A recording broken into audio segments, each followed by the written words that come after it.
मेरा नाम कविता है। मैं अपने माँ बाप की इकलौती बेटी हूँ। मैं एक गरीब घराने में पैदा हुई। मेरे पिताजी शहर जाकर मजदूरी करते थे, तभी हमारे घर का चूल्हा चल पाता था। पापा के पास थोड़ी सी जमीन भी थी, लेकिन बैलों का जोड़ा ना होने की वजह से यह जमीन का टुकड़ा बंजर पड़ा था। अगर बैल होते तो हल चला पाते। पापा गांव से रेत भरकर शहर ले जाते थे, जहां एक मंदिर बनाया जा रहा था। वहां उनकी मुलाकात आकाश नाम के एक मिस्त्री से हुई, जो बैलों के एक जोड़े का मालिक था। वह उनको बेचना चाहता था। पापा ने उससे कहा, तुम्हारे बैल अच्छी नस्ल के और जवान हैं, तुम्हें इन्हें बेचने की जरूरत क्यों पड़ गई? वह बोला, मुझे शादी करनी है, मैं इन्हें बेचकर शादी करूंगा। हमारे पास जमीन तो है नहीं, बैल रखकर क्या करूंगा? पापा को वो लड़का पहले ही पसंद आ चुका था, इसलिए पापा ने उससे तुरंत कह डाला कि अगर मैं अपनी बेटी का रिश्ता बैलों के बदले तुम्हारे साथ कर दूं तो क्या तुम उसे अपनाने के लिए तैयार हो? मेरे पास 4 एकड़ जमीन है, वहाँ कुआं भी पास ही मौजूद है, और बैल हो तो हमारी जिंदगी आसान हो जाएगी और तुम्हारा घर भी बस जाएगा। वह कहने लगा, मुझे मंजूर है, तुम यह बैल आज ही ले जाओ, मैं कल तुम्हारे घर पर आकर बाकी मामले तय कर लूँगा। अगले दिन आकाश हमारे घर आ गया।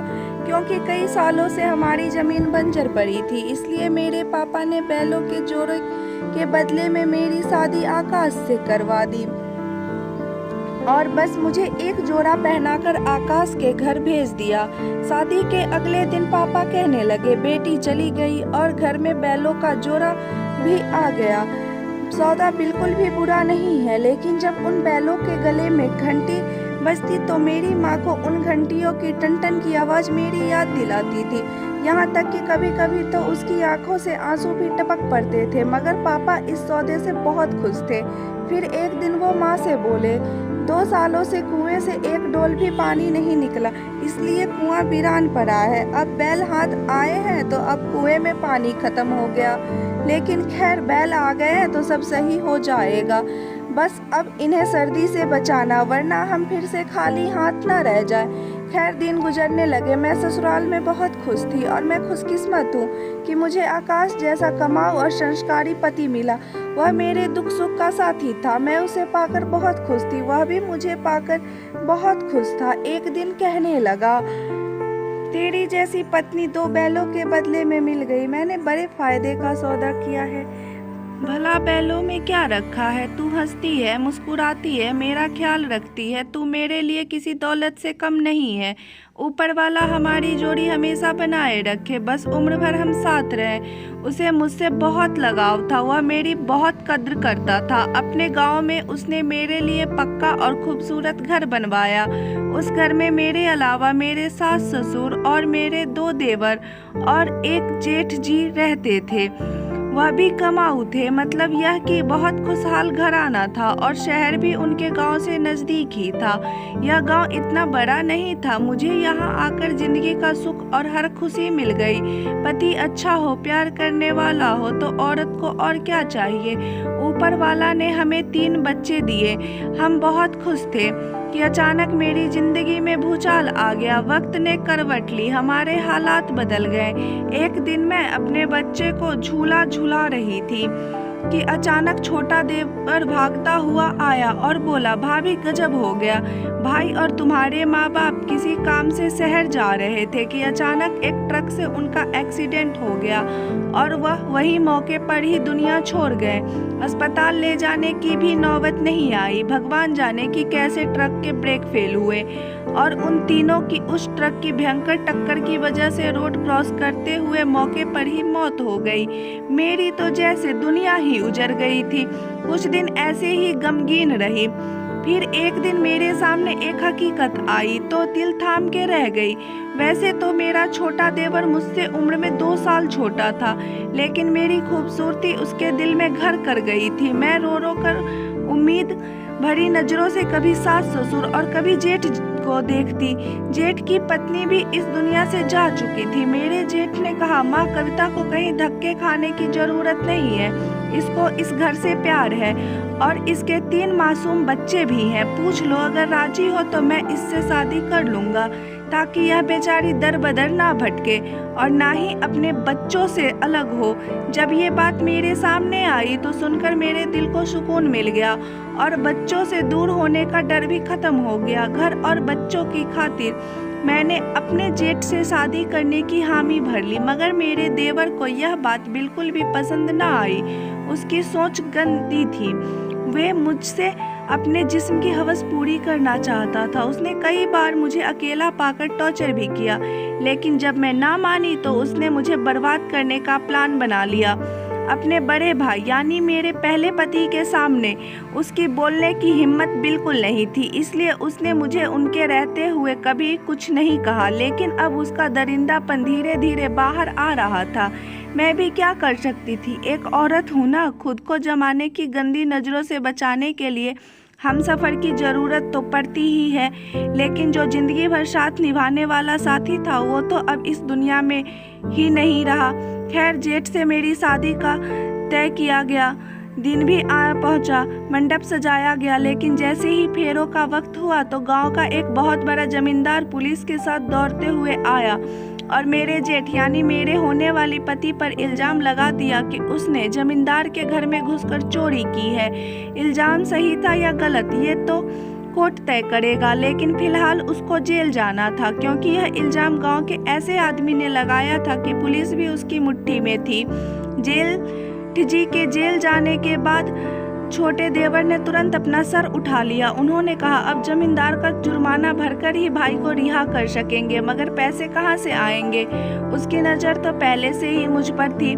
फिर उसने अपनी माँ से आहिस्ता से कहा, मेरी एक आदमी से बात हो गई है, उसने भाभी को 50,000 रुपये के बदले खरीदने की हाँ भर ली है। 50,000 जमींदार को देंगे तो तभी भाई जेल से बाहर आ सकता है। सौदा तय हो गया। दोनों देवर मेरे पास आए और कहा, भाभी तैयार हो जाओ, आज तुम्हें मौसी के घर जाना है। मैंने कहा, क्यों? कहने लगे, आज पुलिस आएगी, तुम्हारा घर में रहना ठीक नहीं है, कहीं तुम्हें गिरफ्तार करके ना ले जाए। मैंने कहा, मुझे क्यों गिरफ्तार करेंगे, भला मेरा क्या कसूर है। उसने कहा, पुलिस गरीब की बेबसी देखती है, उसका कसूर नहीं। अब हमारी इज्जत पुलिस वालों के हाथ में है। मैं बेचारी उनके डराने से जाने के लिए राजी हो गई। मैंने उनसे कहा, बच्चों को भी ले चलो। बोले, नहीं, उन्हें यहीं रहने दो, वहाँ मौसी तंग हो जाएगी। जब मैं अकेली चलने लगी मेरा दिल जोर जोर से धड़कने लगा, लेकिन कर भी क्या सकती थी, उनके कब्जे में जो थी। शाम को साथ वाले गांव पहुंचे तो कुछ मर्दों को देखा जो हमारा पहले से ही इंतजार कर रहे थे। मैंने कहा, ये कौन है? वह बोले, तेरा सौदा कर दिया गया है, अब तुमको इनके साथ जाना है, अब तुम इनकी अमानत हो। अगर हम जमींदार का जुर्माना नहीं देंगे तो वह सब हमको अंदर करवा देंगे। मैंने कहा, जालिमो, मेरे बच्चों का तो सोचा होता, तुम बेफिक्र हो जाओ, वह हमारे भी बच्चे, उन्हें कोई तकलीफ नहीं होगी, अब तुम जाओ। यह सुनकर मैं रोने लगी। मैं अपने देवर के पाँव में पड़ गई। मुझे ना भेजो, मैं मेहनत करके तुम लोगों के पैसे दे दूंगी। मगर उस जालिम ने मेरी एक न सुनी और मुझे उनके हवाले करके चला गया। मैं बिलक बिलक कर रोने लगी, लेकिन उसे मुझ पर कोई रहम न आया और जल्दी से मुझसे पाँव छुड़ाकर चला गया। तभी खरीदार कहने लगा, कविता, तुम रो मत, मैं तुम्हें कोई तकलीफ नहीं दूंगा। मैं पहले ही जानता था कि तुम्हारा यह देवर बहुत जालिम है, इसलिए मैंने तुम्हें खरीदने की हामी भरी थी, ताकि तुम्हारा देवर किसी और के पास तुम्हारा सौदा करके न जा सके और तुम्हारी जिंदगी बर्बाद होने से बच जाए। मैंने उसे गुस्से से कहा, तुम तकलीफ दो या न दो, मेरी तकलीफ दूर नहीं हो सकती, क्योंकि मेरे 3 छोटे छोटे बच्चे हैं। मेरा छोटा बेटा अभी बस 9 महीने का है। लेकिन वो कहने लगा, अब क्या कर सकते हैं, होता वही है जो किस्मत में लिखा है। अगर तू चाहती है कि तेरा देवर तेरा सौदा फिर से कहीं और कर दे तो तू चली जा वापस, तू आज़ाद है, मैं तुझे नहीं रोकूंगा। लेकिन एक बात याद रखना, तुम्हारा अब कोई सहारा नहीं है। माँ बाप और तुम्हारा पति आकाश पहले ही दुनिया छोड़कर जा चुके हैं और अब तुम्हारा होने वाला पति भी हवालात में है। तुम्हारा देवर मौका पाकर तुम्हें फिर से बेचने की कोशिश करेगा और ज़रूरी नहीं कि तुम्हें दोबारा कोई अच्छा इंसान मिल सके। तुम अब सुरक्षित हाथों में हो। बेहतर यही रहेगा कि मुझसे शादी करके आराम से बाकी ज़िंदगी गुजारो। रोने धोने का कोई फ़ायदा नहीं है। उसने मुझे समझा बुझा कर तैयार कर ली। मैं मजबूर थी, कहाँ जाती। फिर हमने शादी कर ली। कुछ दिनों के बाद खबर मिली कि मेरे पहले जेठ को जमींदार के घर चोरी करने के जुर्म में सजा हो गई है। भगवान जाने उन पर लगाया गया वह चोरी का इल्जाम सच था या झूठ, या फिर मेरे जेठ को अपने रास्ते से हटाने के लिए इसमें भी मेरे देवर की ही साजिश थी। क्योंकि मैं अपने जेठ को अच्छी तरह जानती थी। उनकी आदत बहुत अच्छी थी। वह चोरी नहीं कर सकते, लेकिन गवाहों और झूठे सबूतों के आगे किसकी चलती है। मैं तो बस अब यही प्रार्थना कर सकती हूँ कि भगवान मेरे जेठ को जल्द से जल्द रिहा करा दे और उन्हें एक अच्छी जिंदगी दे। मैं खुश तो नहीं हूँ, लेकिन फिर भी ऊपर वाले का शुक्र अदा करती हूँ कि उसने मेरी ज़िंदगी बर्बाद होने से बचा ली। मेरा खरीदार ही अब मेरा आखिरी सहारा है।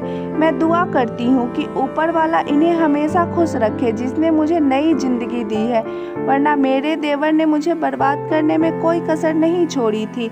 ये तो मेरी अच्छी किस्मत थी। मेरा खरीदार अच्छा इंसान निकला, जिसकी वजह से मैं दर बदर भटकने से बच गई। दोस्तों, आपको क्या लगता है, क्या वाकई मेरे जेठ जी को चोरी के जुर्म में फंसाने वाला मेरा देवर ही था? कमेंट करके हमें ज़रूर बताएं।